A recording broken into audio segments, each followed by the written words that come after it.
करणार म्हणाला तिकडे आवाजाचं हे होईल.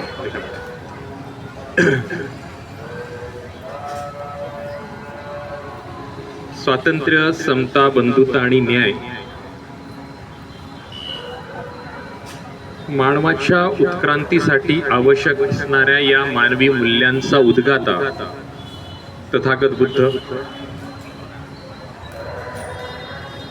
या मानवी मूल्यांना जनमानसापर्यंत पोहोचण्यासाठी आपली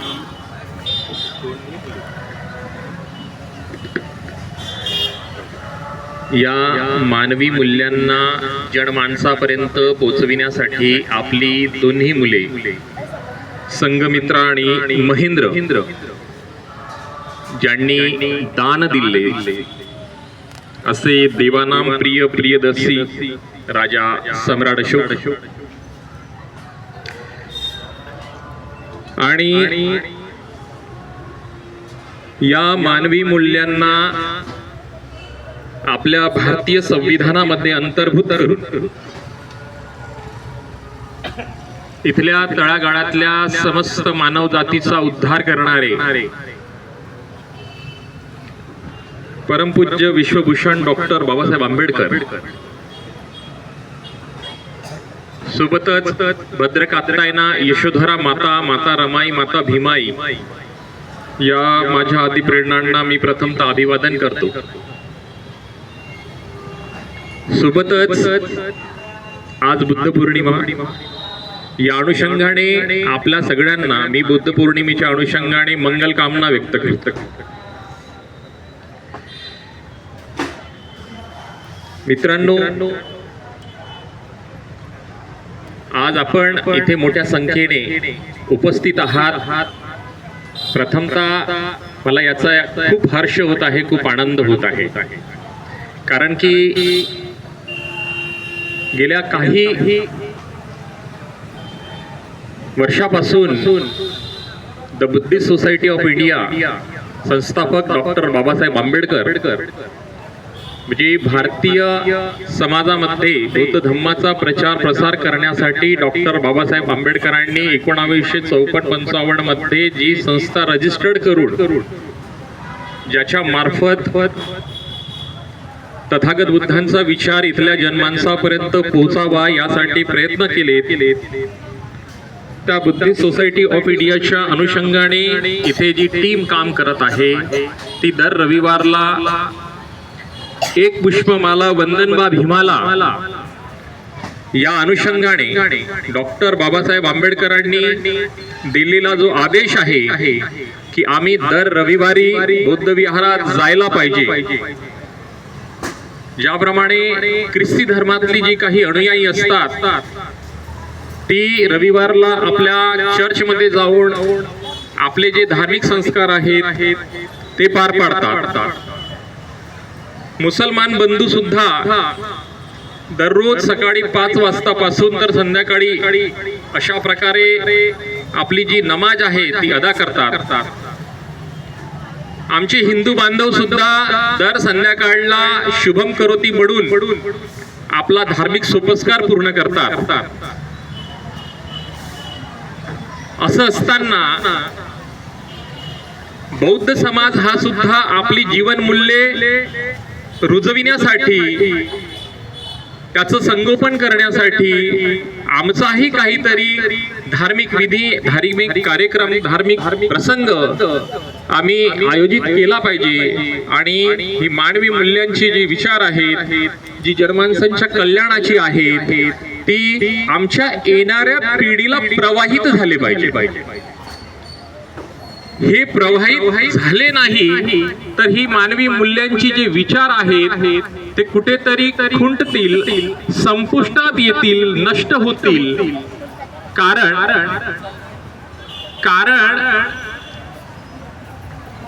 प्रतिक्रांतीवादी विचारांची जी लोक आहेत, जी समरसतेची गोष्ट करून विषमतावादी विचार पेरण्याचे जे काम करत आहेत, ती विषमतावादी विचार रुजविण्यासाठी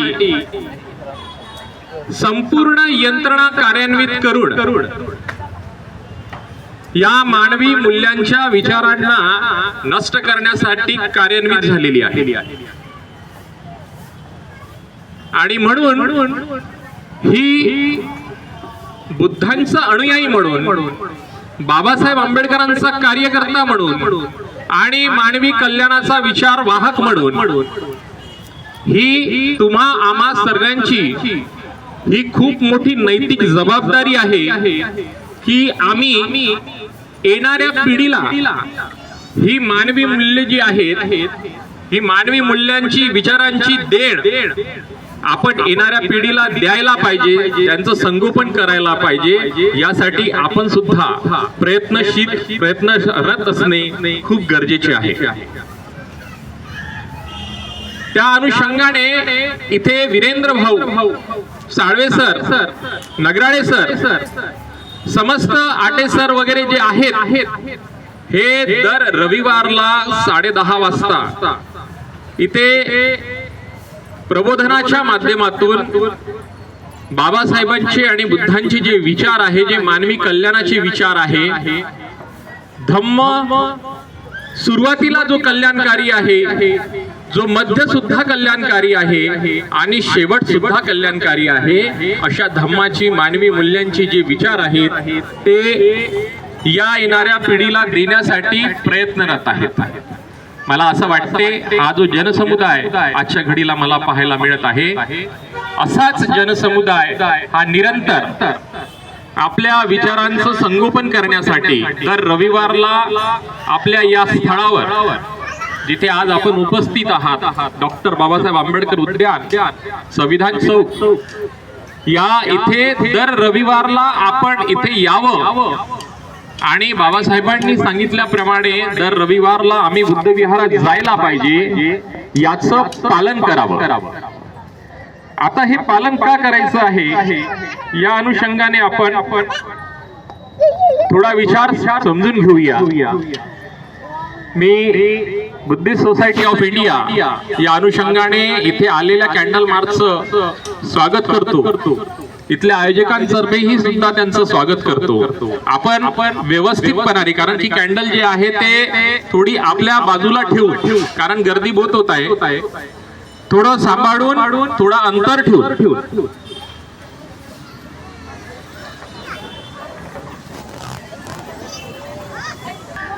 शांततेनं त्यांना जाऊ द्यावं. कृपया चर्चा जर करायची असेल तर कृपया करून चर्चा करू नका. आता जे नवीन उपस्थित झाले डॉक्टर बाबासाहेब आंबेडकर हे तुमचे, माझे आणि इथल्या तळागाळातल्या रंजल्या गांजल्यांचे उद्धार करते. डॉक्टर बाबासाहेब आंबेडकर या भारतात जन्मले. या भारताची पूर्वावस्था जी आहे, त्या पूर्वावस्थेच्या संदर्भानं आपण सगळेजण परिचित आहात. त्याचा पुनरावलोकन करण्याची मला पाहिजे तशी गरज वाटत नाही. परंतु इथली व्यवस्था जी आहे, ती व्यवस्था निरंतर कार्यरत आहे की इथे ठराविक समुदायाचं प्रस्थ कशा प्रकारे प्रस्थापित होईल, यासाठी ते दैनंदिन रित्या कार्यान्वित आहेत. त्यांची यंत्रणा, त्यांची व्यवस्था या अनुषंगाने कार्यरत आहेत. ही यंत्रणा जेव्हा आम्ही बघतो तेव्हा आम्हाला असं माहित पडते की समस्त मानव जातीला आपल्या अधिपत्याखाली डांबून ठेवण्यासाठी आणि आपलं वर्चस्व प्रस्थापित करण्यासाठी ते निरंतर कार्यान्वित आहेत. आणि जर अशा परिस्थितीमध्ये जर आम्हाला आमच्या उत्कर्षाला गाठायचं असेल, आम्हाला आमच्या जीविताचं अर्थ साधून घ्यायचा असेल, तर आम्ही निरंतर जागृत असलो पाहिजे. डॉक्टर बाबासाहेब आंबेडकर म्हणतात की या जागृतीचा अग्नी निरंतर तेवत ठेवा. आता तेवत ठेवा असं जेव्हा आम्ही म्हणतो तर आम्ही किती सचेत असायला पाहिजे, किती सज्ञानी असायला पाहिजे, किती प्रज्ञावान असायला पाहिजे याची खबरदारी आता आपल्याला घेतल्यानंतर समजेल. मला तुम्हाला हे सांगायला आवडेल की डॉक्टर बाबासाहेब आंबेडकर यांनी जो धर्म स्वातंत्र्याचा जो अधिकार भारतीय संविधानाच्या माध्यमातून आर्टिकल 25च्या माध्यमातून आपल्याला दिलेला आहे, तो गेल्याच महिन्यात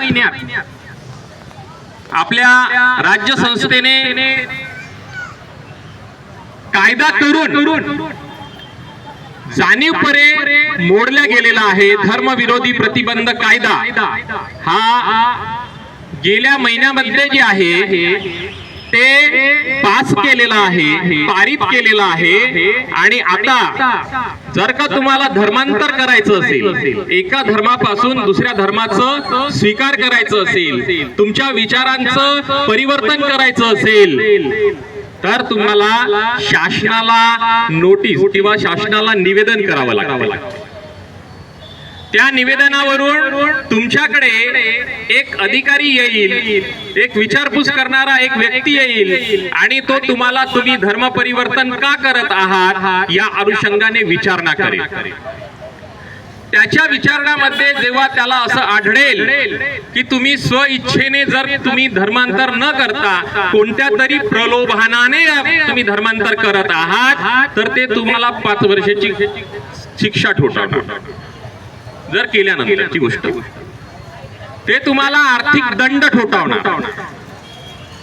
म्हणजे भारतीय संविधानाच्या कलम 25 नुसार आम्हाला धार्मिक स्वातंत्र्य, विचार स्वातंत्र्य दिल्यानंतर, धर्माला अनुग्रहित करण्याचं स्वातंत्र्य दिल्यानंतर, आम्हाला कुठल्याही धर्माच्या विचारांचं परिपालन करण्याचं, आचरण करण्याचा अधिकार जो आम्हाला भारतीय संविधानाने दिलेला आहे, तो भारतीय संविधानाने दिलेला अधिकार जाणीवपूर्वक गेल्या महिन्यामध्येच आमच्या महाराष्ट्राच्या शासनाने धर्मविरोधी प्रतिबंध कायदा या अनुषंगाने आम्हाला त्या कायद्यांच्या अंतर्गत धर्म परिवर्तनापासून रोखण्याचा प्रयत्न केलेला आहे.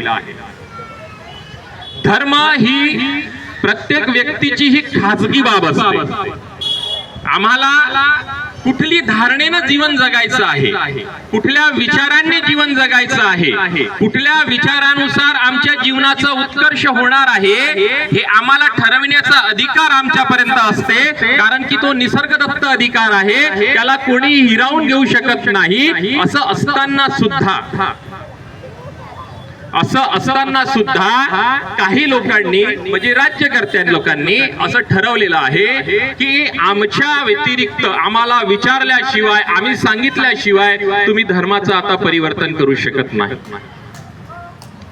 मग जर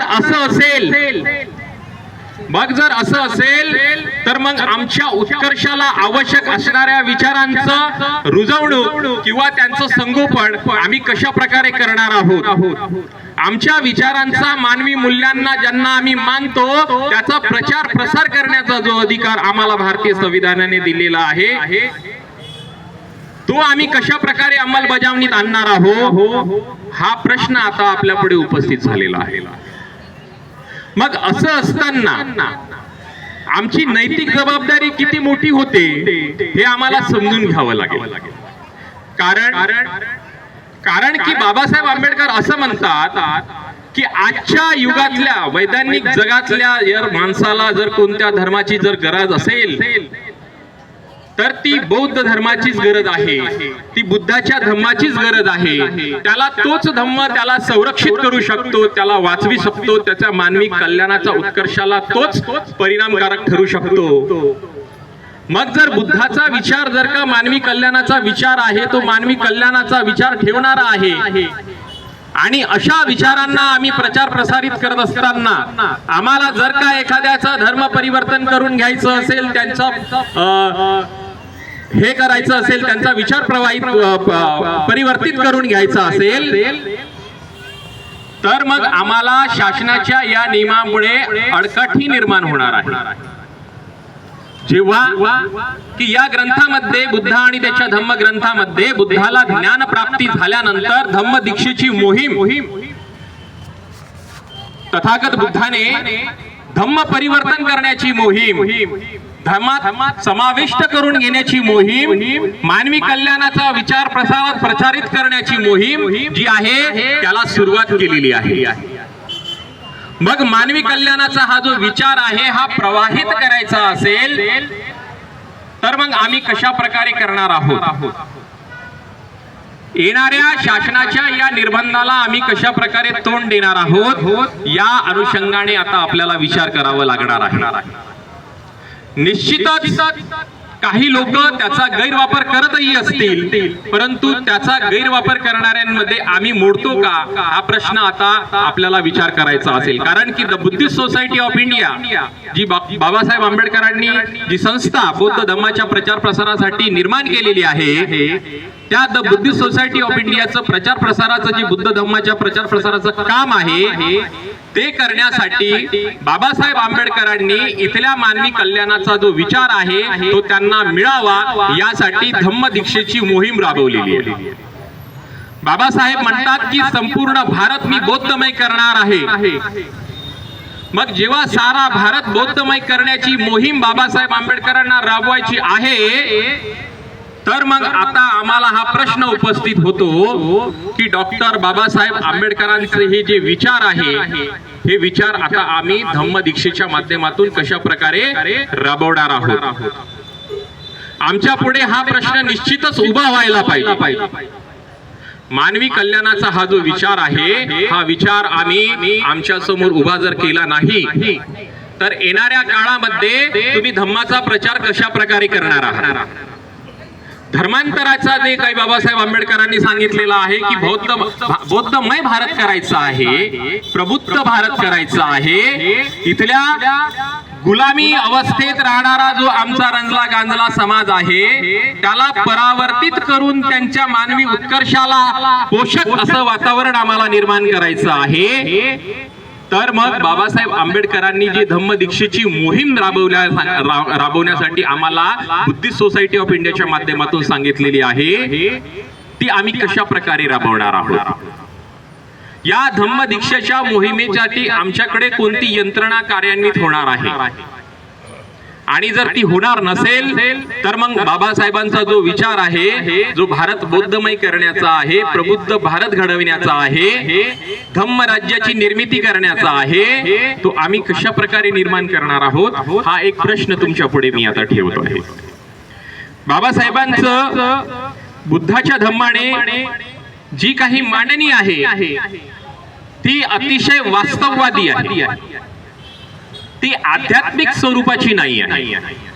म्हणजे बाबासाहेबांना जो बुद्ध अपेक्षित आहे तो बुद्ध हा विज्ञानवादी बुद्ध आहे, तो वास्तववादी बुद्ध आहे. पुरातन जो बुद्ध होता, जो बुद्धाला आम्ही विष्णूचा अवतार म्हणतोय, 9वा अवतार म्हणतोय, आणि तो कुठल्या तरी 4 दृश्यांच्या मार्फत गृहत्याग करणारा आहे, तो बुद्ध डॉक्टर बाबासाहेब आंबेडकरांनी मानवी कल्याणाचा विचार समोर ठेवत असताना म्हणजे सगळ्यात पहिला जो विचार कोणता ठेवला असेल बाबासाहेबांनी तर तो माणसात होणाऱ्या कलहांच्या संदर्भाने विचार ठेवलेला आहे.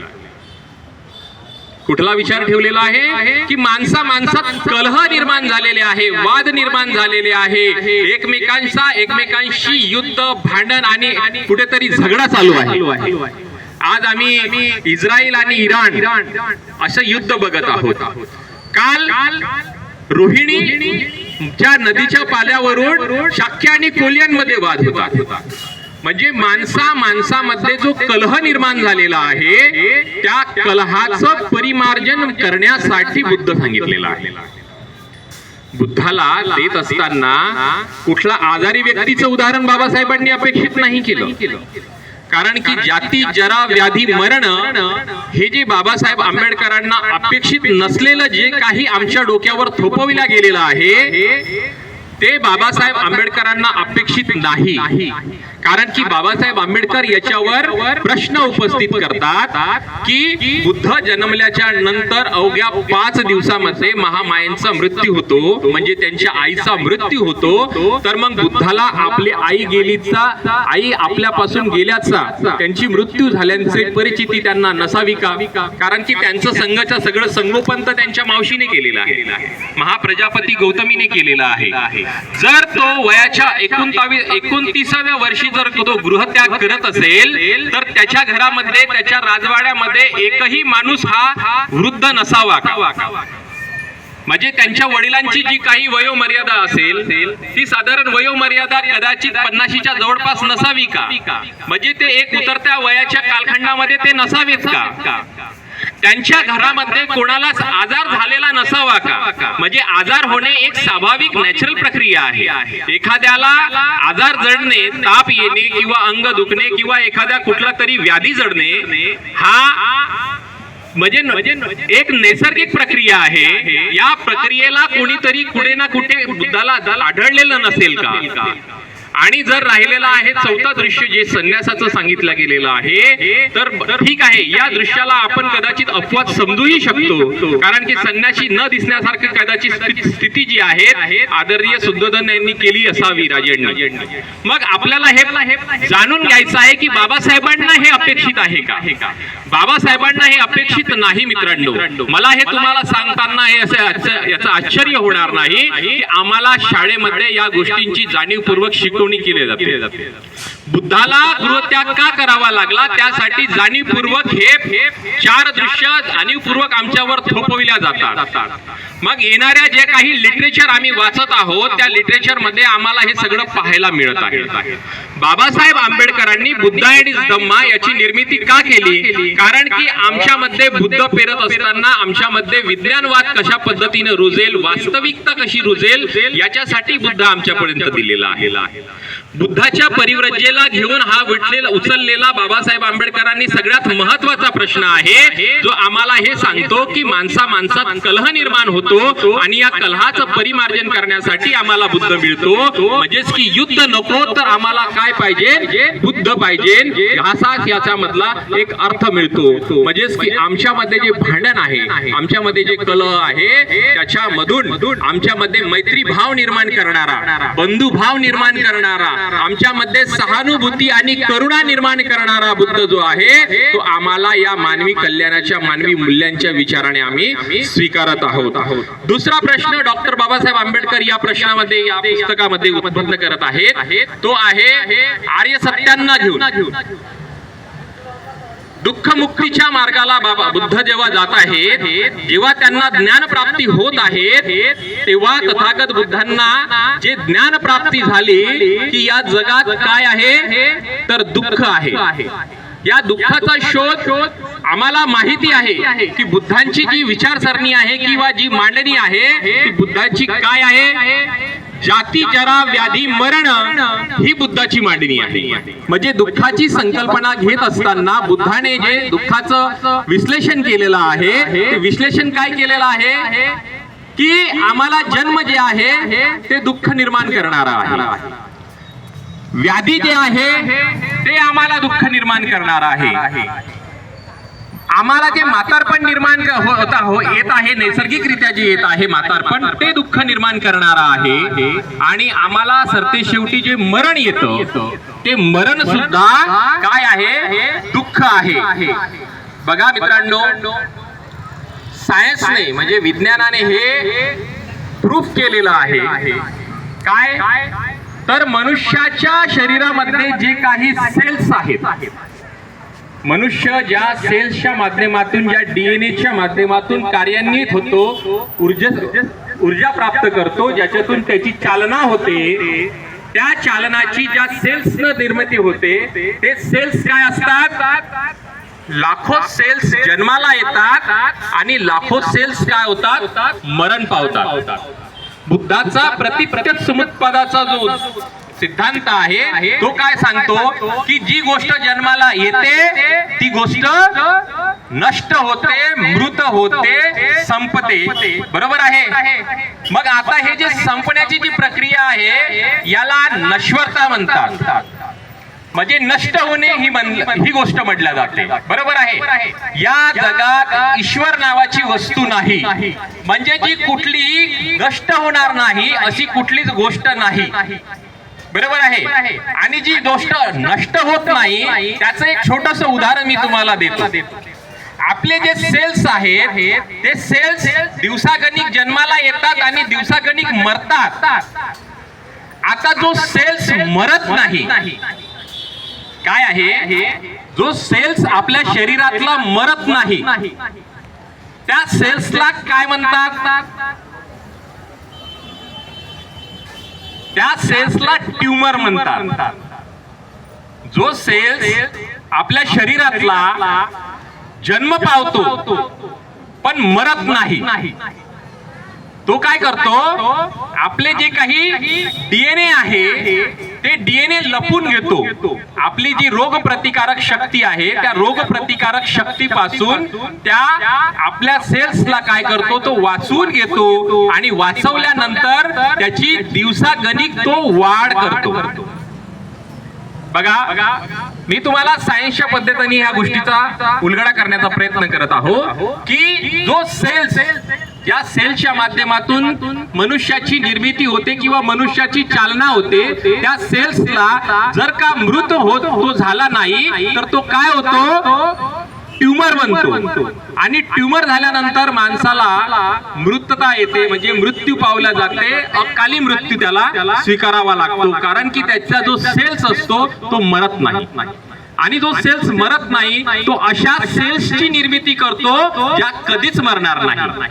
आणि ज्या कधीच मरणार नाही अशा सेल्स जर आमच्या शरीरामध्ये निर्माण झाल्या तर त्या आमच्या रोग प्रतिकारक शक्तीच्या ज्या आहेत त्या सगळ्या सेल्सला संपवण्याचं काम करतात. आमच्या शरीराच्या आतमध्ये जे ब्लड सेल्स आहेत त्याला नष्ट करण्याचं ते काम करतात. मग जी गोष्ट निर्माण झालेली आहे ती गोष्ट संपली सुद्धा पाहिजे, हा निसर्गोत्पत्ती सिद्धांत आहे. मनुष्य जन्माला येतो आणि तो मरतो, ही नैसर्गिक प्रक्रिया आहे. आणि या प्रक्रियेचं जे काही दुःख माणसाला होतं त्या दुःखातून आम्हाला निघण्यासाठीच तथागत बुद्धाने आम्हाला प्रतित्व समुत्पादाचा सिद्धांत दिलेला आहे की आमची जी काही भावना त्याच्याशी जुळलेली आहे, आमची जी आपुलकी आहे, आमचा जो स्नेहभाव आहे, जो आप्तियांशी किंवा स्वकीयांशी किंवा शरीराशी जो जुळलेला आहे की मी खूप सुंदर दिसतो, मी खूप छान आहे, माझ्यासारखं दुसरं कोणीच नाही आहे, असं जे स्वविषयी असणारं जे आकर्षण आहे ते आकर्षण हळूहळू काळाच्या ओघामध्ये नष्ट होणार आहे. आणि म्हणून आपल्याला एक वेगळ्या प्रकारचं दुःख निर्माण होतं. हे दुःख तथागत बुद्धांना अपेक्षित आहे, परंतु बाबासाहेब आंबेडकरांनी या गोष्टीला नकारलेला आहे. कारण की ते आजच्या घडीला महत्वाचं नाही आहे. आजच्या घडीला बाबासाहेब आंबेडकरांनी दुःखाची जी संकल्पना मांडली किंवा दुःखाचं जे विश्लेषण केलेलं आहे ते वेगळ्या पद्धतीनं केलेलं आहे. आजची जी समस्या आहे त्या समस्याला घेऊन तथागत बुद्धांचा जो विचार होता तो त्यांनी परावर्तित करून या दुसऱ्या प्रश्नाला उपस्थित केलेला आहे की दुःख म्हणजे काय, तर दुःख म्हणजे अज्ञान आहे. दुःख म्हणजे काय आहे, तर दुःख म्हणजे अज्ञान आहे. आणि या अज्ञानाचं परिमार्जन जर झालं नाही, या दुःखाचं, या अज्ञानाचं जर का आम्ही निराकरण केलं नाही तर आमची काय होऊ शकते, फसवणूक होऊ शकते. काय होऊ शकते, फसवणूक होऊ शकते. आता थोडस त्याच्या संदर्भानं थोडस आपण समजून घेऊया, बरोबर आहे. तुम्ही बुद्धाच्या धम्माला अनुसरता, बुद्धाच्या धम्माला अनुसरल्यानंतर तुम्ही दिव्य प्रभुरत्न तू, साधू वरदान तू, आद्यकुश कुलभूषण तू, भीमराजा, ही एक भीमस्तुती आहे. सगळेजण म्हणता का? सगळेजण म्हणता तुम्ही, बरोबर आहे, बरोबर आहे. म्हणजे आम्ही बुद्धाचं जे त्रिशरण म्हटल्यानंतर सरते शेवटी कुठेतरी एका वेळेला आम्ही काय म्हणतो, भीमस्तुती म्हणतो. आणि त्या भीमस्तुतीचे जे काही रचनाकार आहेत त्या रचनाकारांनी ज्या काही ओळी त्याच्यामध्ये ज्या शब्द रचनांची केलेली आहे ती काय म्हणते, ती म्हणते की दिव्य प्रभुरत्न तू. आता हे दिव्य काय आहे, या शब्दाचा आपण कधी अर्थ घेतलेला आहे का?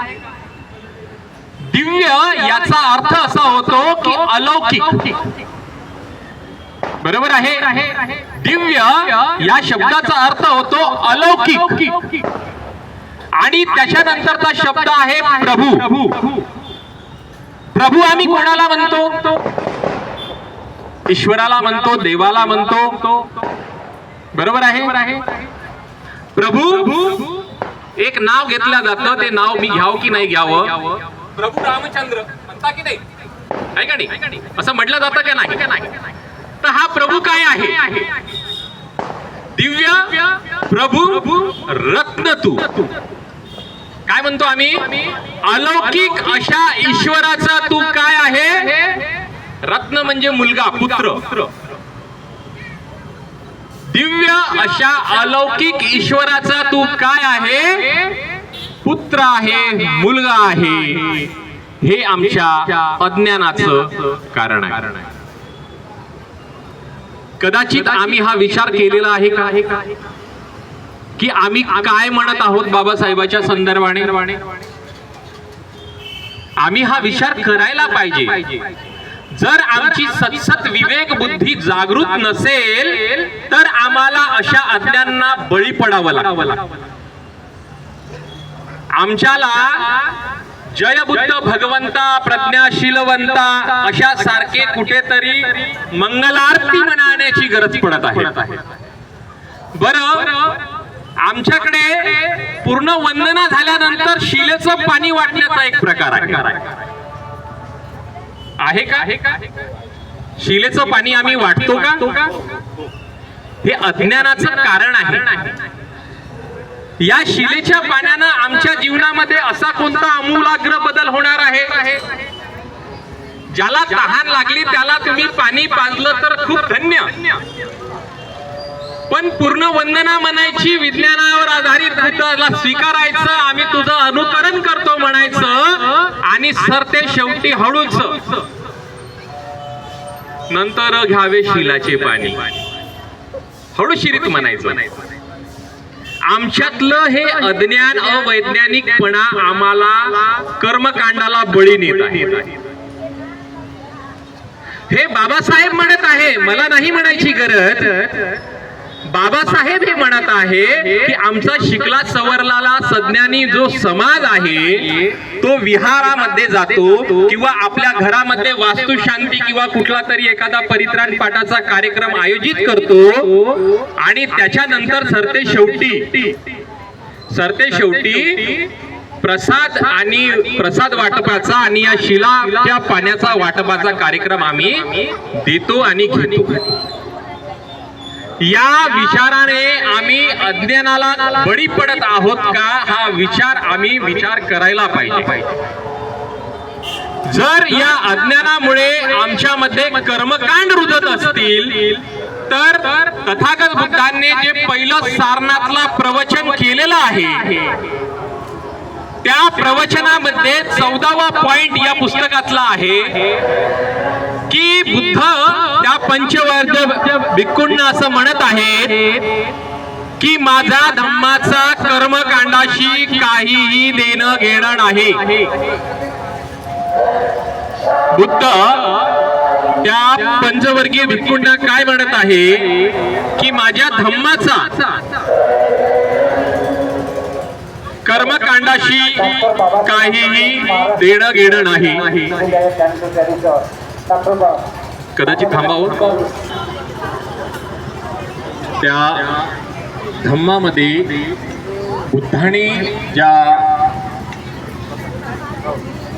दुःखाचं विश्लेषण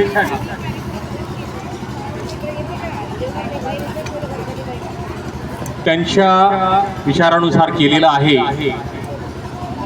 त्याला परावर्तित करून बाबासाहेब आंबेडकरांनी आधुनिक पद्धतीने त्याला काल सापेक्ष करून त्या दुःखाचं विश्लेषण मांडणी जी आहे ती बाबासाहेबांनी केलेली आहे. या अज्ञानामुळे आजच्या येणाऱ्या पिढींमध्ये बाबासाहेबांची विचारांची रुजवणूक व्हावी या अनुषंगाने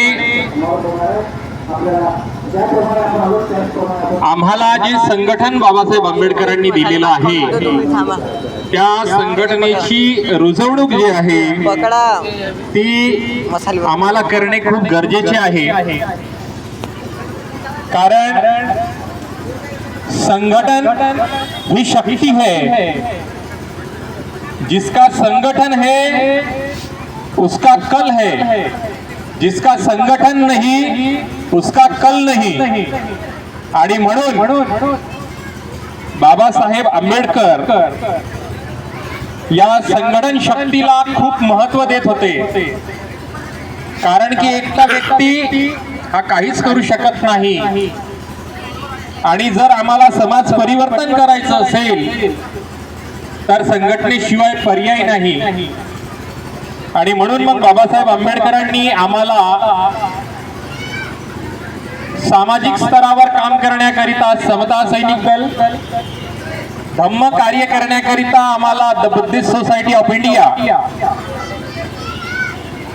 शैक्षणिक कार्य करण्याकरिता आम्हाला पीपल्स एज्युकेशन सोसायटी, आणि राजकीय प्रतिनिधित्व करण्याकरिता आम्हाला रिपब्लिकन पार्टी ऑफ इंडिया या 4 संस्थानांची निर्मिती करून आम्हाला बाबासाहेब आंबेडकरांचे जे ध्येय उद्दिष्ट आहे त्याला पूर्णत्वास नेण्यासाठी तथागत बुद्धांचे जे विचार आहे जे काल सापेक्ष करून आम्हाला जनमानसापर्यंत पोहोचवायचे आहेत, ही जबाबदारी आमच्यापर्यंत बाबासाहेब आंबेडकरांनी दिलेली आहे। कारण जोसेफ मेझिनी नावाचा जो विचारवंत आहे तो विचारवंत असा म्हणतो की व्यक्ती तर मरतो पण त्याचे विचार मरत नाही।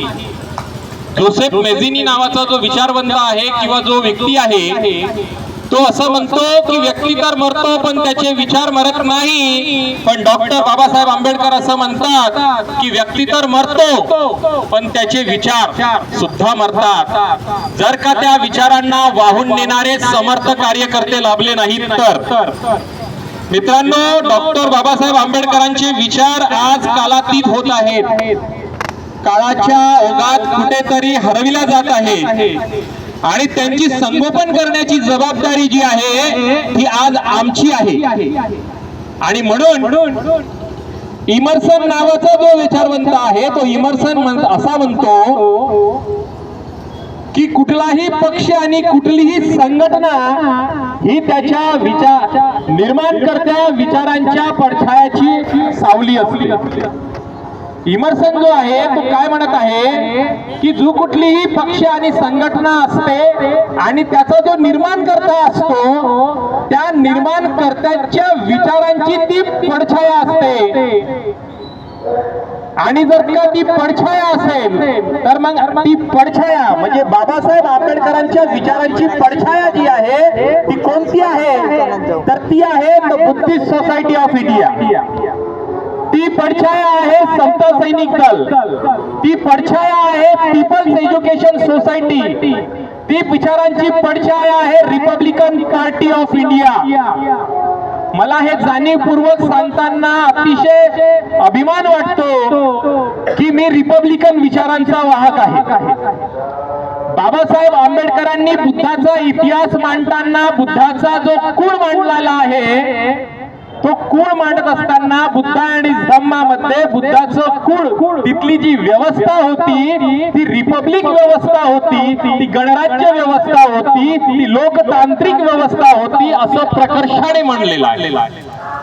या जगातला सगळ्यात पहिला रिपब्लिकन जो कोणी असेल तो तथागत बुद्ध आहे असं बाबासाहेब आंबेडकरांनी निक्षून सांगितलेलं आहे। इतकंच नाही तर अब्राहम लिंकन सुद्धा या रिपब्लिकन विचाराला स्वीकारलेलं आहे।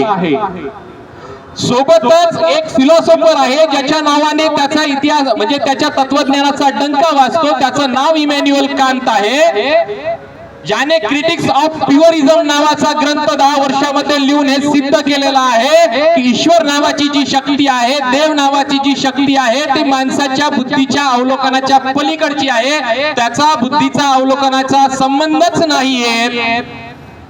असा हा विचारवंत जो आहे तो सुद्धा रिपब्लिकन विचार हेच मानवाच्या कल्याणाचे विचार आहेत असं आपल्या थिसिस मध्ये मांडतोय. म्हणजे आम्हाला जी राजव्यवस्था किंवा जी यंत्रणा, जी व्यवस्था बाबासाहेब आंबेडकरांनी दिलेली आहे त्या व्यवस्थेला प्रस्थापित करण्यासाठी जी यंत्रणा बाबासाहेब आंबेडकर सांगत आहेत तिचं नाव रिपब्लिकन आहे. मला हे सांगताना अतिशय जाणीवपूर्वक याचं भान आहे की बाबासाहेब आंबेडकरांच्या उपस्थित केलेल्या प्रश्नांवर आपली चर्चा चालू होती आणि त्या चर्चेच्या अनुषंगाने बाबासाहेब आंबेडकरांनी दुःखाची जी संकल्पना विश्लेषण केलेलं आहे ते म्हणजे अज्ञान आहे. आणि त्या अज्ञानाचं आताच आपण एक उदाहरण बघितलेलं आहे. मी तुम्हाला आता नुकतंच माझ्या निदर्शनास आलेलं एक माझ्या दिघोरी परिसरातलं एक उदाहरण सांगतो. व्यक्तीचं नाव सांगणार नाही कारण की धम्मबंधू आपलेच आहेत, काही वेगळे नाही. साहेब इंग्लिश मध्ये प्रोफेसर आहेत आणि सेंट्रल युनिव्हर्सिटी ऑफ हैदराबादला शिक्षक आहेत, प्रोफेसर आहेत. त्यांचं घर आहे त्या परिसरामध्ये. अनायशा सहज प्रवास करत असताना, तिथून जात असताना, मी तिथून गेलो असताना त्या घरामधून एक व्यक्ती, एक तरुण युवा जो आहे तो निघतो आहे. आणि तो तरुण युवा निघाल्यानंतर काय करत आहे तर तो तरुण युवा हातामध्ये एक तांब्याचा लोटा घेऊन कुठेतरी एक मंदिर आहे, नाव घेणार नाही, तुम्ही समजू शकता, त्या मंदिरात जाऊन तो लोटा, त्या लोट्यातलं पाणी तो वाहून राहिलेला आहे. म्हणजे या अज्ञानाची किती मोठी आमच्यावर भडीमार होत आहे ही आम्हाला समजून घेण्याची खूप गरज आहे. त्याचे वडील जे आहेत ते प्रोफेसर आहे, MA इंग्लिश, म्हणजे सॉरी इंग्लिशचे प्रोफेसर आहेत आणि ते सेंट्रल युनिव्हर्सिटी ऑफ हैदराबादचे आहेत.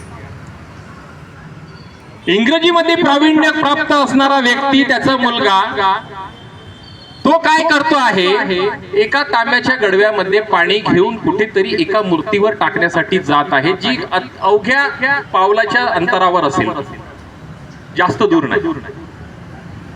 म्हणजे मला असा प्रश्न उपस्थित होतो की डॉक्टर बाबासाहेब आंबेडकरांनी बुद्धाचा धम्म देत असताना ज्या प्रतिज्ञा दिलेल्या आहेत, ज्या कसोट्या आम्हाला बुद्धाचा धम्म स्वीकारण्यासाठी दिलेल्या आहेत, त्याचं अनुकरण आम्ही करायला पाहिजे की त्याचं अवहेलना आम्ही करायला पाहिजे. आमची शिकली सवरलेली जी पिढी आहे त्या शिकल्या सवरलेल्या पिढीने बाबासाहेबांचा हा जो विचार आहे, हा विचार विज्ञानवादी जो विचार आहे, जो वास्तववादी विचार जो आहे, जो दुःखाच्या, मानवी दुःखाच्या कल्याणाचा विचार आहे, तो विचार रुजविण्यासाठी त्यांचीच अपत्य, जे आमचं प्रतिनिधित्व करायला पाहिजे होती, ज्यांना आमचं मार्गदर्शन करायला पाहिजे होतं, ज्यांनी आमचं लीडिंग करायला पाहिजे होतं, त्यांची जी अपत्य आहेत ती अपत्य आज आम्हाला कोणत्या विज्ञानवादी दृष्टिकोनातून जाताना आम्हाला दिसत आहेत. म्हणजे मला आश्चर्य वाटतं त्या अनुषंगाने. त्याची तर काही मी उदाहरणं तुम्हाला दिलेली आहेत. म्हणजे या अज्ञानामुळे बाबासाहेब आंबेडकरांनी दिलेल्या बुद्धाच्या धम्माला किती मोठी गालबोट लागण्याचे जे काम आहे ते आज आमचीच लोक करत आहेत.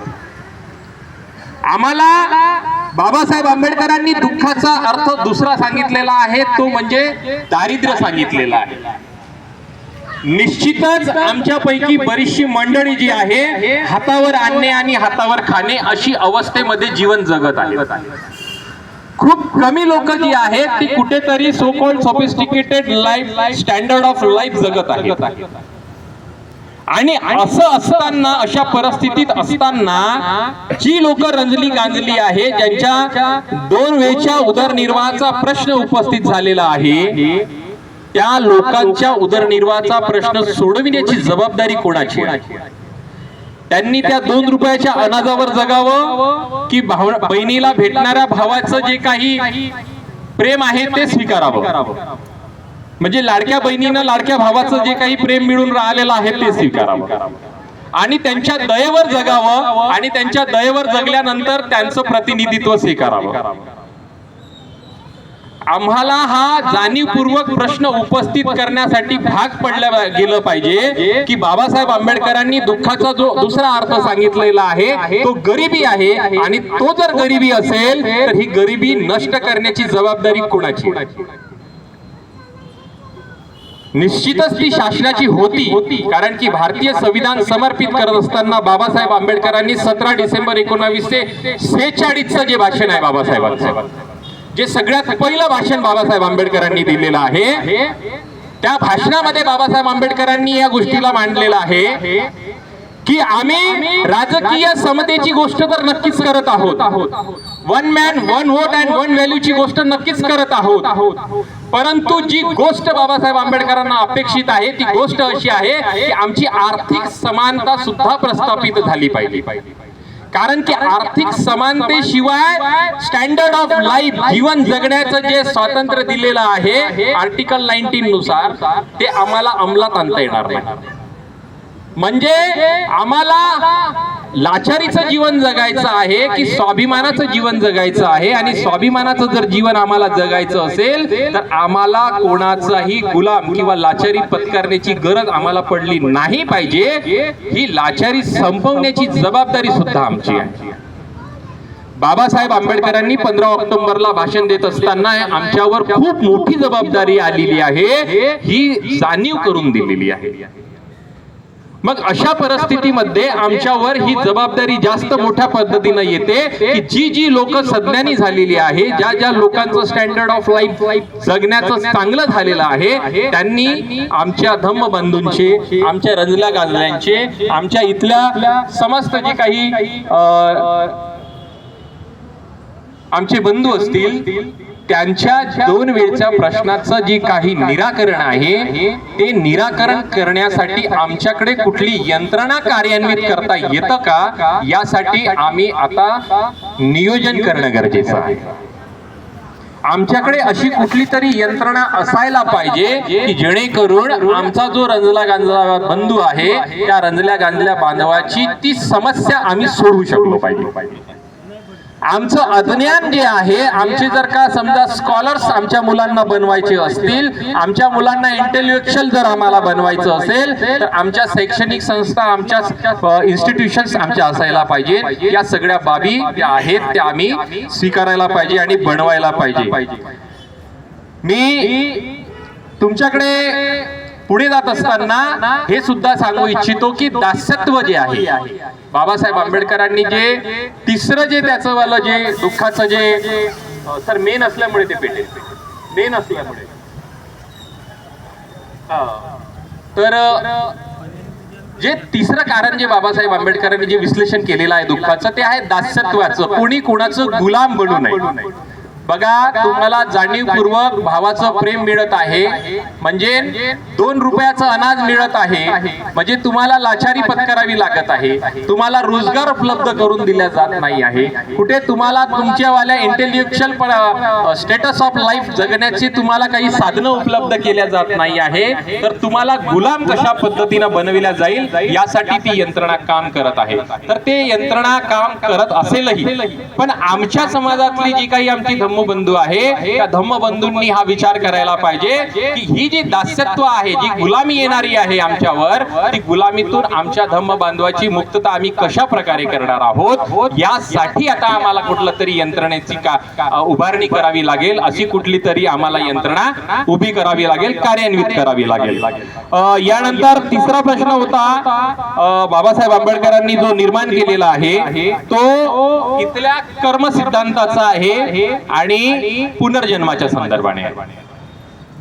पुनर्जन्म या अनुषंगाने आणि कर्म सिद्धांत या अनुषंगाने बऱ्याच प्रमाणात हिंदू धर्मामध्ये जो कर्म सिद्धांत आहे किंवा पुनर्जन्म सिद्धांत जो आहे तो साम्य पावताना आपल्याला दिसत आहे. कारण की धर्माचं जे तत्वज्ञान असते ते सामान्य लोकांच्या अवलोकनाच्या पलीकडचं असते. सामान्य लोकांना धर्माचं तत्वज्ञान कळत नाही, त्याच्यासाठी इंटेलेक्च्युअल लोकांची गरज असते, ते समजणाऱ्यांच्या लोकांची गरज असते, आणि त्याच्यामुळे या 2 शब्दांमुळे जो संभ्रम निर्माण होतो की कर्म सिद्धांतावर हिंदू धर्म सुद्धा भर देतो आणि बॅटरी संपली होती. बरोबर आहे. तर पुनर्जन्मावर सुद्धा असं म्हणायला हरकत नाही की हिंदू धर्म सिद्धांत काम करतो. पुनर्जन्म हा कशाचा आणि कोणाचा, पुनर्जन्म कशाचा आणि कोणाचा या अनुषंगाने बाबासाहेब आंबेडकरांनी बुद्ध आणि धम्मामध्ये मांडताना या गोष्ट सांगितलेली आहे की ज्याप्रमाणे ही मेणबत्ती आहे, ही मेणबत्ती थोड्या वेळापूर्वी ती मेणबत्ती होती, बरोबर आहे, परंतु ही मेणबत्ती हळूहळू जळत असताना तिचं अस्तित्व नष्ट होत आहे. म्हणजे शरीर हळूहळू जे आहे ते काय होत आहे, आमचं नष्ट होत आहे, आम्ही नश्वरतेकडे जात आहोत. आणि एक वेळेला अशी परिस्थिती निर्माण होईल की हे मेणबत्ती जे आहे, हे मेणबत्ती पूर्णतः नष्ट होऊन जाईल आणि इथं फक्त काय उरेल तर मेण उरेल. मेण, या मेणाची ती मेणबत्ती बनलेली आहे, ज्याला आपण एक स्थिर स्वरूप म्हणतो, एक ठोस स्वरूप म्हणतो, एक मूल स्वरूप म्हणतो, त्याला आम्ही ओळखतो. ते जी मेणबत्ती आहे ती नष्ट झाल्यानंतर तिथं काय उरणार आहे तर मेण उरणार आहे, बरोबर आहे. तशाच पद्धतीनं शरीराची जी निर्मिती झालेली आहे, मानवी शरीराची जी निर्मिती झालेली आहे, ती मानवी शरीराची निर्मिती 4 घटकांपासून बनलेली आहे. आणि ती 4 घटकांच्या निर्मितीतून जे मानवी शरीर निर्माण झालेलं आहे, हिंदू धर्म त्याला 5 घटक मानते. हिंदू धर्मामध्ये 5 घटकांचा अंतर्भाव केलेला आहे, परंतु बुद्ध तत्वज्ञानामध्ये 4 घटकांचा अंतर्भाव केलेला आहे. त्याच्यामध्ये आकाश म्हणजे जल, पृथ्वी, वायू, अग्नी आणि आकाश हे जे पंचतत्व जे आहेत, जे निसर्गामध्ये उपलब्ध आहेत, त्या निसर्गाच्या तत्वांमध्ये आकाश हे जे तत्व आहे, हे आकाश तत्व बौद्ध तत्वज्ञानामध्ये स्वीकृत नाही आहे. कारण काय आहे, याला बुद्धाने त्याला काय नाकारलं, कारण की आकाश अशी एक गोष्ट आहे ज्याच्यामध्ये तुम्ही कितीही अंतरामध्ये जरी गेले तरी त्याचा अंत नाही, त्याचा कुठेच अंत नाही. ज्याला तुम्ही म्हणू शकता की हे आकाश आहे, हे आकाश मी हात लावतो, जसं हे वृक्ष आहे, तर या वृक्षाला जसं मी हात लावला तर मी सांगू शकतो की हे काय आहे, झाड आहे, हे वृक्ष आहे, हा टेबल आहे, याला हात लावला, ही मूर्ती आहे. तशा पद्धतीनं तुम्ही आकाशात वर्त अंतराळात जेव्हा तुम्ही जाता तेव्हा अंतरामध्ये अंतराचा अंत कुठे आहे हे कुणीच सांगू शकत नाही. आणि म्हणून मग बुद्धाच्या तत्वज्ञानामध्ये ज्या 4 तत्वांचा अंतर्भाव केला गेलेला आहे, ते अंतर्भावामध्ये आकाश हे तत्व येत नाही. मग त्या 4 उरलेल्या तत्वांचा मिळून जो बनलेला आहे शरीर, हे शरीर माणसाचं जेव्हा हळूहळू वयोवृद्धाकडे जाते आणि तो वयोवृद्ध झाल्यानंतर मरण पावते. मरण पावल्यानंतर हे 4ही जे घटक आहेत ते त्या मूळ स्थितीमध्ये चालले जातात. त्या मूळ स्थितीमध्ये जाणे हे त्याचं वालं विनय पावणे आहे, म्हणजे त्याचा उच्छेद होणे आहे. मग आता याच्यानंतर तो जो घटक असेल म्हणजे आप, जल, वायू आणि अग्नी, बरोबर आहे, म्हणजे आप, जल, वायू, अग्नी या 4 घटकांपैकी एक घटक जर का इतर 3 घटकांसोबत जुळला, बरोबर आहे, म्हणजे माझ्या शरीरातला एक जल असा जो घटक असेल किंवा वायू एक असा घटक असेल किंवा अग्नी एक असा घटक असेल, बरोबर आहे, जो इतर 3 घटकांसोबत जर जुळला तर त्याच्यामध्ये मानवी स्वरूपाची रचना तयार होऊ शकते, त्याचा पुनर्जन्म होऊ शकतो. पण या शरीराचा पुनर्जन्म होईल का?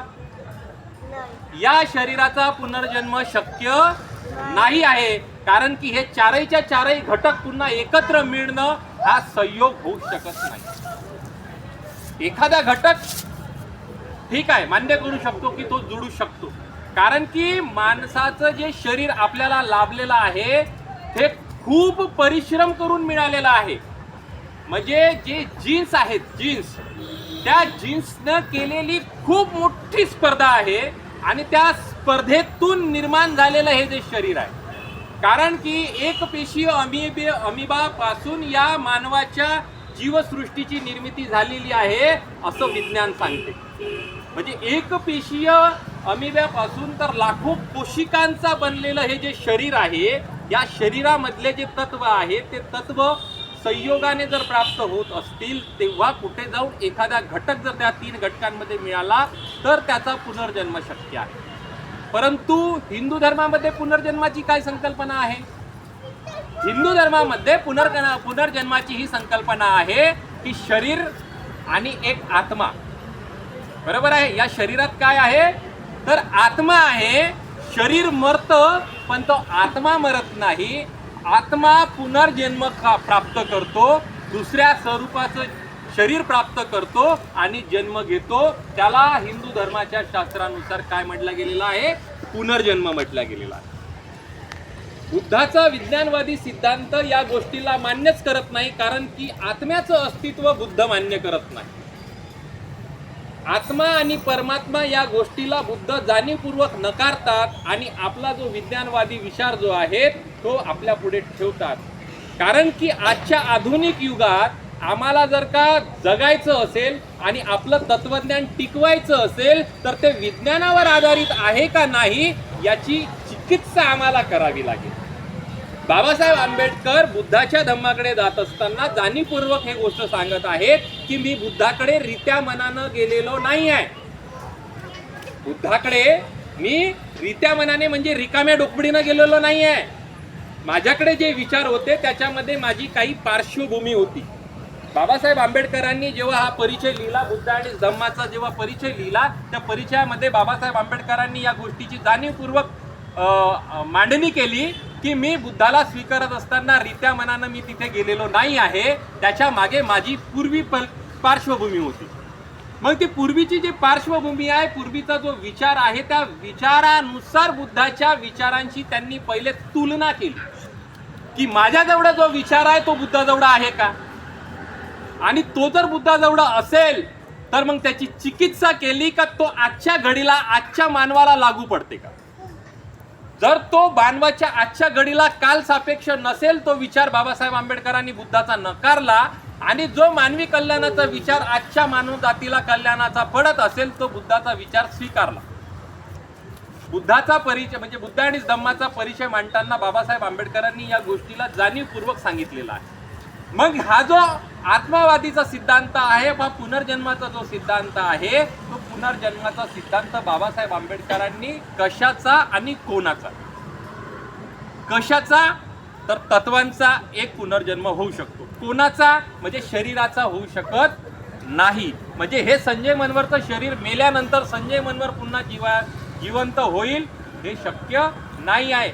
खूप मोठ्या संयोगानं एखादा तत्व जर जुळला तर कदाचित मानव शरीर पुन्हा माझ्या त्या तत्वाला घटक तत्वाला मिळू शकेल, त्याच्याशिवाय ते मिळू शकणार नाही, असं बाबासाहेब आंबेडकरांनी या गोष्टीचं विश्लेषण केलेलं आहे. आणि हिंदू धर्माचं तत्वज्ञान आणि बौद्ध तत्वज्ञानाचा जो काही भेद आहे तो सांगितलेला आहे. चौथा प्रश्न जो आहे बाबासाहेब आंबेडकरांनी, तो चौथा प्रश्न तुमच्या पुढे मांडतो आणि थांबतो, कारण की वेळ बराच झालेला आहे, मलाही जायचं आहे, तुम्हालाही जायचं आहे. तर चौथा प्रश्न काय आहे? चौथा प्रश्न भिक्खू संघाला घेऊन आहे. भिक्खू संघाला घेऊन का आहे?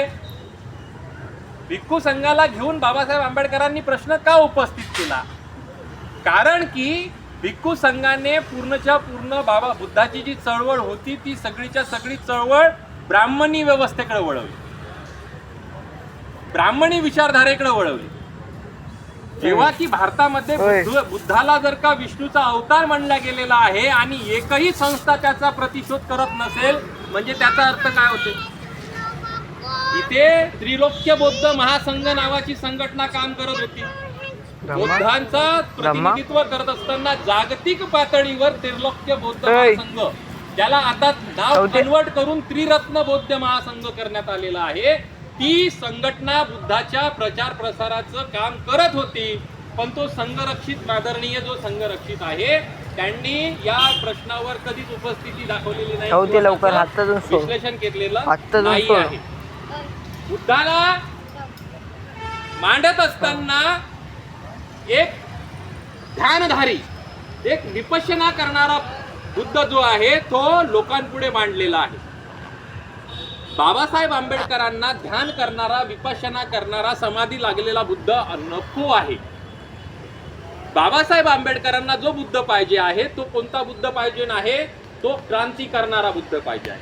परिवर्तन करणारा बुद्ध पाहिजे आहे. लोकांचं मतपरिवर्तन, त्यांच्यामध्ये असणारं अज्ञान दूर करणारा बुद्ध बाबासाहेबांना अपेक्षित आहे. आणि म्हणून मग बुद्धा धम्मदीक्षेची चळवळ बाबासाहेब आंबेडकरांनी जाणीवपूर्वक त्या गोष्टींमध्ये सांगितलेली आहे की आम्हाला जे ज्ञान प्राप्त झालेलं आहे त्या ज्ञानाच्या भरोशावर आम्ही लोकांचं मनपरिवर्तन करून त्यांना मानवी मूल्यांच्या उद्धारासाठी किंवा मानवी मूल्यांची रुजवणूक करण्यासाठी त्यांना कार्यान्वित करण्याची जबाबदारी कोणाची आहे, तर ती आमची आहे. बरोबर आहे. ज्याला परफेक्ट मॅन म्हटला गेलेला आहे ते 10 पारामिता आहे. त्या 10 पारामितांचं पालन आम्हाला करायचं आहे. त्याच्यामध्ये दान पारामितांचं खूप मोठं उहापोह होतो. भिक्खू काय म्हणतात, तुम्हाला दान करा. भिक्खू आल्यानंतर तुम्हाला सगळ्यात पहिली कोणती पारामिता शिकवतो किंवा बुद्धाचं पहिलं तत्वज्ञान काय शिकवतो, तो दान पारामिताचं शिकवतो. कारण त्याला दान पाहिजे असते. बरोबर आहे. त्याला दीक्षा पाहिजे असते. आणि त्या दान पारामितेच्या माध्यमातून तो काय करतो, लोकांकडून पैसे घेतो. बरोबर आहे. आता तुम्ही किती लोक भिक्खू लोकांना पैसे देता का? आपण लोक सगळेजण देता का? भिक्खू आल्यानंतर आपण त्यांना पैसे देतो का? देतो ना? ओके, देतो. हे वास्तविकता आहे, ही खरी आहे. परंतु भिक्खूला पैसे घेण्याचा अधिकार नाही आहे. भिक्खूला फक्त 7 गोष्टी आवश्यक असतात. त्या 7 गोष्टींमध्ये पैशाची गोष्ट नाही, पैशाची आवश्यकता नाही. कारण की जर का तो पैसे जमवायला लागला तर तो त्याची संपत्ती उधा करतो. आमच्याकडे अशी काही उदाहरणं आहेत, आमच्याकडे उदाहरणं आहेत अशीवाली. बरोबर आहे. जे त्यांच्या पैशाच्या भरोशावर त्यांचं कुटुंब चालवतात. इकडे लग्न केलेला एक गृहस्थ असतो, तो आपल्या काहीतरी वैतागापुढे चिवर धारण करतो आणि चिवर धारण केल्यानंतर समाजामध्ये फिरतो आणि समाजाकडून पैसा गोळा करून आपल्या कुटुंबाला, आपल्या मुलांना लावतो. ही वास्तविकता आहे, ही खरी परिस्थिती आहे.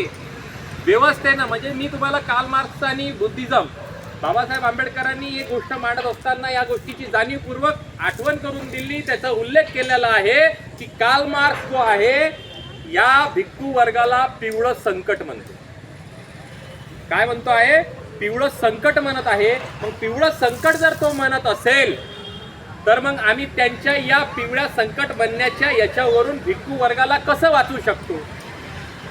जर भिक्खू संघ हा बुद्धाचा संघ जर असेल, बुद्धाच्या विचारांना वाहणारा संघ असेल आणि तो लाईफ टाईम काम करणारा असेल, पार्ट टाइम नाही, लाईफ टाईम काम करणारा जर तो असेल, तर मग त्याला आम्हाला सज्ञान मार्गावर जर आणायचं असेल तर काय करावं लागेल? तर बाबासाहेब आंबेडकर त्यांना 1950च्या भाषणामध्ये बाबासाहेब सांगत आहेत की त्यांनी जेसुएट नावाचा जो ख्रिस्ती पंथ आहे, कोणता पंथ आहे? जेसुएट नावाचा एक ख्रिस्ती पंथ आहे. जसा कॅथोलिक आहे, प्रोटेस्टंट आहे, तशाच पद्धतीनं जेसुएट नावाचा एक नवीन पंथ तयार झाला. त्या पंथाने काय केलं तर येशू ख्रिस्ताचा प्रचार प्रसार करण्यासाठी शैक्षणिक आणि आरोग्यविषयक कार्यक्रम करण्याचे चालू केले. म्हणजे लोकांना समाजसेवा करण्याची, लोकांच्या आरोग्यामध्ये, त्यांच्या याच्यामध्ये व्याधीमध्ये त्यांना सहकार्य करण्यासाठी त्या जेसुएट नावाचा जो पंथ आहे तो कार्यान्वित करायला लागला. त्यांनी दवाखाने खोलले, त्यांनी शाळा खोलल्या आणि त्यांच्या धम्माचा प्रचार म्हणजे त्यांच्या ख्रिस्ती धर्माचा जो प्रचार प्रसार आहे तो त्यांनी करायला सुरुवात केली. तर बाबासाहेब आंबेडकर म्हणते की आता आम्ही त्यांचं अनुकरण करायला पाहिजे. येशू ख्रिस्ताने बुद्धाचं अनुकरण केलेलं आहे असं जाणीवपूर्वक बऱ्याचशा इतिहासामध्ये आपल्याला पाहायला मिळत आहे. कारण की येशू ख्रिस्त पॅलेस्टाईनमधून आल्यानंतर 10 वर्ष वनवासात होता किंवा अज्ञातवासामध्ये होता. तेव्हा त्याने आमच्या इथे येऊन, आमच्या हिमालयामध्ये म्हणजे नेपाळच्या काही भागांमध्ये येऊन त्याने बुद्धिझमचा अभ्यास केलेला आहे असं गृहीत घेतल्या गेलेलं आहे. कारण की त्याची जी तत्वे आहेत, शांतीची तत्वे म्हणा, अहिंसेची तत्वे म्हणा, बरोबर आहे, ती बुद्धाच्या विचारांशी मेळ खाणारी आहे. बरोबर आहे. परंतु त्याची जी अहिंसा आहे ती अतिशय वेगळ्या टोकाची आहे. बरोबर आहे. म्हणून या गोष्टीकडे मी तुम्हाला न जाता तुम्हाला मी डायरेक्ट पुन्हा 4थ्या प्रश्नाकडे आणतो की भिक्खू वर्गांना जे काही गोष्टी सांगितल्या होत्या बुद्धाने, त्या गोष्टीवर प्रश्नचिन्ह बाबासाहेबांनी उभं केलेले आहेत. आणि मग बाबासाहेब आंबेडकरांनी जेव्हा धम्मदीक्षा घेतली, त्या धम्मदीक्षेमध्ये मी बुद्धाला अनुसरतो, मी धम्माला अनुसरतो चंद्रमणीच्या म्हणण्यानुसार. आणि जेव्हा चंद्रमणीने 3ऱ्यांदा म्हटलं की मी संघाला अनुसरतो, तर तेव्हा डॉक्टर बाबासाहेब आंबेडकरांनी मी संघाला अनुसरत नाही, कारण की हा जो संघ आहे हा संघ मला अपेक्षित असणारं कार्य करताना दिसत नाही. बुद्धाच्या धम्माचा जो प्रचार प्रसार करायला पाहिजे होता तो प्रचार प्रसार हा भिक्खू संघ करत नाही असं डॉक्टर बाबासाहेब आंबेडकर म्हणत आहेत. आणि म्हणून मग तिथे गोडबोले साहेबांच्या मध्यस्थीने चंद्रमणी साहेबांच्या विचारानुसार बाबासाहेब आंबेडकरांनी काय स्वीकारलं तर मी बुद्धाच्या त्या संघाला अनुसरतो जो बुद्धाच्या काळामध्ये बुद्धाने निर्माण केलेला संघ होता. म्हणजे बुद्धाच्या त्या श्रीशरणामध्ये जो संघ निर्माण केला गेलेला आहे त्या संघाला बाबासाहेब आंबेडकरांनी बुद्धाच्या संघाशी जोडलं आणि तेव्हा कुठे जाऊन त्याला आम्ही अनुसरतो असं म्हटलेलं आहे. आता आम्हाला हा प्रश्न उपस्थित व्हायला पाहिजे की आमचा भिक्खू काय करतो. तर बाबासाहेब आंबेडकर आमच्या भिक्खूच्या संदर्भाने पहिले म्हणत आहेत की तो काय असायला पाहिजे, तो आमचा फ्रेंड असायला पाहिजे, तो आमचा काय असायला पाहिजे, मित्र असायला पाहिजे. आमचा भिक्खू आमचा मित्र असतो का? अजिबात नाही. तो आमच्या कुठल्या दुःखी समस्यांचं निराकरण करण्यासाठी तो काही आम्हाला प्रश्न विचारत नाही किंवा तो आमच्याशी हितगुज करत नाही. बरोबर आहे. तो आम्हाला जेवणाचं सारं भोजनदान मागतो, आम्हाला थोडंसं प्रवचन देतो, नाही देत किंवा देते नाही देत चालला जातो. बरोबर आहे. आमच्याकडून काही दक्षिणा घेते किंवा नाही घेत तो चालला जातो. बरोबर आहे. एकतर तो आमचा मित्र असायला पाहिजे, तो चांगला तत्वज्ञानी असायला पाहिजे. सेकंडरी गोष्ट काय आहे की आमचा भिक्खू काय असायला पाहिजे, फिलॉसॉफर असायला पाहिजे, तत्वज्ञानी असायला पाहिजे. त्याला वेगवेगळ्या विषयाचं ज्ञान असायला पाहिजे, त्याच्याजवळ भरमसाठ पुस्तकांचा साठा असायला पाहिजे, तो अभ्यासक असायला पाहिजे. आमचा कोणता भिक्खू तुम्हाला अभ्यास करताना दिसतो? मला आमचा भिक्खू म्हणजे मोबाईलवरचे रील चालवताना बऱ्याचदा दिसतोय. आमचा भिक्खू जो आहे मोबाईलवरचे रील चालवताना बऱ्याचदा दिसत आहे, परंतु तो पुस्तकाचे वाचन करत असताना एखादा भिक्खू मला अजूनपर्यंत दिसलेला नाही आहे. क्वचितच एखादा भिक्खू आम्हाला कुठंतरी अभ्यास करत असताना दिसतो, परंतु खूप मोठ्या प्रमाणात जो आहे तो आम्हाला वाचक वर्ग जो असतो, भिक्खू वर्ग जो आहे, जो फिलॉसॉफर बनायला पाहिजे तो फिलॉसॉफर दिसत नाही आहे. फ्रेंड असायला पाहिजे, फिलॉसॉफर असायला पाहिजे, गाईड असायला पाहिजे, तो आम्हाला मार्गदर्शक असला पाहिजे, मार्गदर्शन करणारा असला पाहिजे, आमच्या समस्यांचं निराकरण करणारा असला पाहिजे, आम्हाला दिशादर्शक असायला पाहिजे. आम्ही धम्माच्या अनुषंगाने कोणती गोष्ट करायला पाहिजे, कोणती गोष्ट नाही करायला पाहिजे या अनुषंगाने आमचं मार्गदर्शन करायला असायला पाहिजे. आणि सरते शेवटी बाबासाहेब आंबेडकर असं म्हणतात की आमचा जो भिक्खू आहे तो सोशल सर्वंट असायला पाहिजे. काय असायला पाहिजे? समाज सेवक असायला पाहिजे, समाजाची सेवा करणारा पाहिजे, तो रंजल्या गांधल्यांच्या दुःखामध्ये धावून जाणारा असला पाहिजे, तो कोणत्या तरी रंजल्या गांधल्यांच्यासाठी झटणारा पाहिजे. काय आमचा भिक्खू या चारही गोष्टींमध्ये आम्हाला पूर्णत्वात जाताना दिसत आहे. जर तो या चारही गोष्टींच्या याच्यामध्ये पूर्णत्वात जाताना दिसत नसेल तर मग बाबासाहेब आंबेडकरांनी जो भिक्खू अपेक्षित केलेला आहे तो भिक्खू जर नसेल तर मग बुद्धाच्या धम्माची चळवळ राबवणार कोण? बुद्धाच्या धम्माचा प्रचाराची जबाबदारी स्वीकारणार कोण? कारण की आम्हाला तत्वज्ञान नकोय, आम्हाला बुद्धाचे विचार नकोय, आम्हाला फक्त शोबाजी पाहिजे. आम्हाला काय करायचं आहे? फक्त शोबाजी करायची आहे. 1950 मध्ये डॉक्टर बाबासाहेब आंबेडकर म्हणतात की मला माझा जन्मदिवस झालेला आवडत नाही. बाबासाहेबांचे स्पष्ट शब्द आहेत. बाबासाहेब अतिशय जाणीवपूर्वक आणि खबरदारीने हे म्हणत आहेत की काही लोक माझ्या जन्मदिवस साजरा करण्यासाठी आली होती, मी त्यांना सरळ वापस नाही म्हणून वापस पाठवले.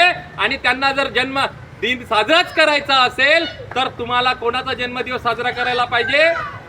बुद्धाचा जन्मदिवस साजरा करायला पाहिजे असं म्हणून त्यांनी बाबासाहेबांनी त्या आलेल्या लोकांना वापस पाठवलेलं आहे. परंतु आज आम्हाला बुद्धाचा जन्मदिवस साजरा करत असताना बुद्धाचं तत्वज्ञान आम्ही कोणाकडे द्यायला पाहिजे, प्रसारित करायला पाहिजे याचं कुठलंच नियोजन आमच्याकडे नाहीये. आम्हाला बाबासाहेब आंबेडकरांनी अतिशय जाणीवपूर्वक बुद्धाचा धम्म आमच्या सत्सद विवेकपूर्ण बुद्धीनं पडताळून पाहायला सांगितलेला आहे आणि त्याचा प्रचार प्रसाराची जबाबदारी आमच्यापर्यंत दिलेली आहे.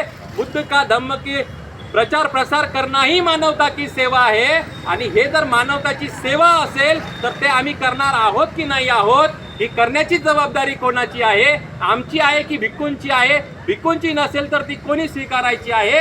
या सगळ्या प्रश्नांचं आमच्याकडे निराकरण असायला पाहिजे.